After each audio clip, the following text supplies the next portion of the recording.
Okay, hello everyone. Welcome to Excel Communications video series on ZAC, Zultys Advanced Communicator. In this video, we're going to go over groups, which in ZAC are chat groups. We hope this helps you with using groups. So under the tab, once you click on the groups icon, you're going to have three tabs.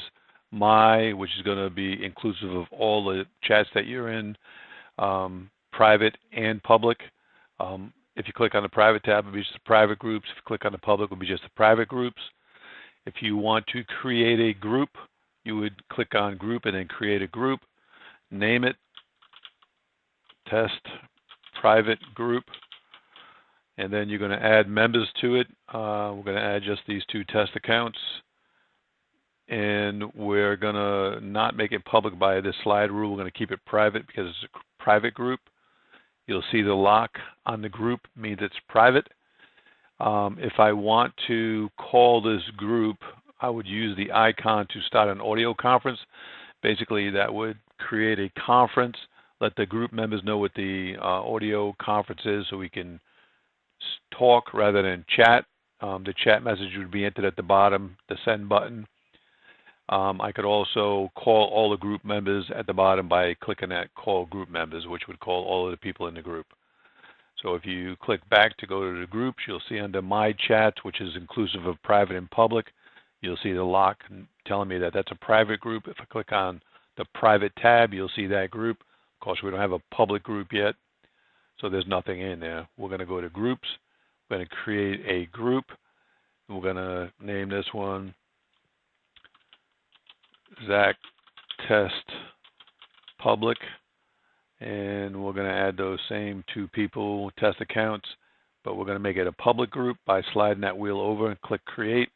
Again, the same call features. I can start an audio conference bridge to the group, or I can just call all the individual members of the group. If I click info here, I can change the owner of the group. Same way in the private groups. I could edit the name if I needed to. I could delete the group as a whole if I want to. I could mute notifications, or I can unmute notifications. I can delete people from this group, or I can chat individually to group members. I could add more people to it if I chose to click on the add button. Okay, so once you have my chats, which is a combination of both private chats, public chats, I could just chat to the group, click on the chat icon, type my message here.